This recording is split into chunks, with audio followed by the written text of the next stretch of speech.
Hapana ere ane namba muponere zisore gondo. Pane ma-artist akabuda offside nezuro. Maska chakanaka muri Zimbabwe ino nhau chichaura Skimbo pasori kondo TV. Nasi munau chedu chanchikupai nyaya dzakasiyana-siyana.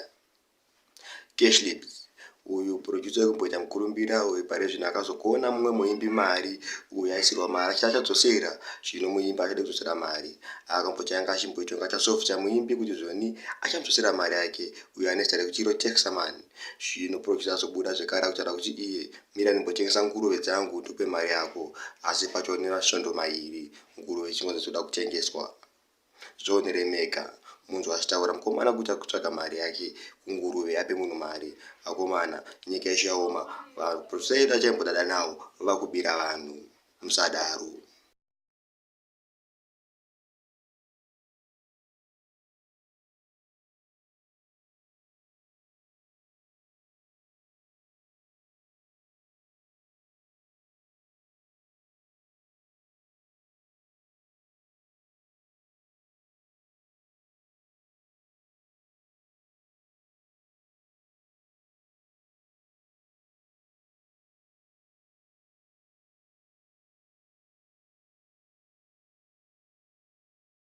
Enzo Aishau ane new management kuChesport zvadhakwa asi tongoti avazomudonhedza zvavakaita blot kumuitira sabotage. Later on today involves an interview that I have with Enzo Aishau as well as the new handlers of Enzo Aishau, and I thought I should not keep you guys waiting for too long. So yeah, the facts. Enzo Aishau is now working under a new management. He now has a new management and is going to be handled by T-Mac, a Malaysia-based Zimbabwean music entrepreneur.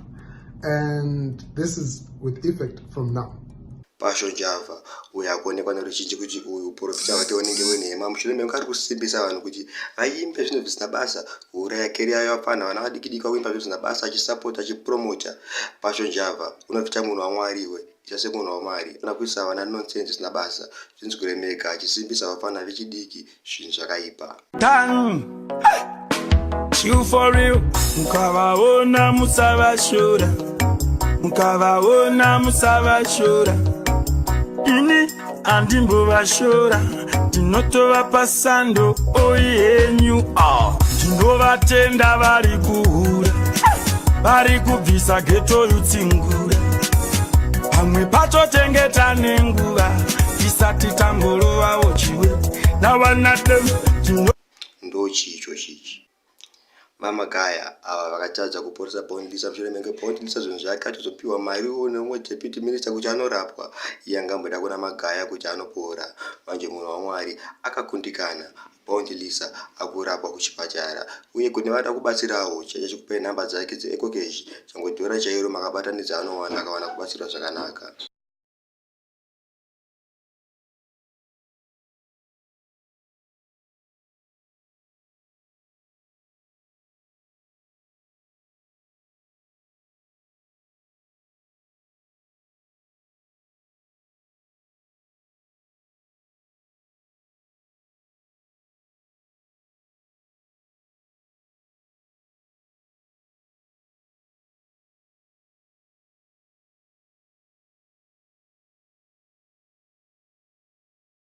Kune songo pakumuimbi Tunga the Best achida mamwe masongo ake namba ndozobuda pa screen pen. Ndinogara ndichishungurudzika kunetsekana mukati memoyo mangu ndakaenda kure kure nediwakasara ino ndinoshungurudzika kunetsekana mukati memoyo mangu ndakaenda kure kure nediwakasara shiwiro yangu mwanasikana ndekuti uzvichengetedze zvatakavimbisana mwanasikana ndoda tizvizadzikise ndikafunga imwe lavhu yewendi basa kamwe kakutambiro kataita sa ndoda ugare padhuze ndikuudze kuti baby ndinogara ndichishu. Apa ndopera naodzedza nhasi tosangana muchikamu chinoteera. Hapana ere ane namba muponere zisore gondo. takabuda offside nezuro.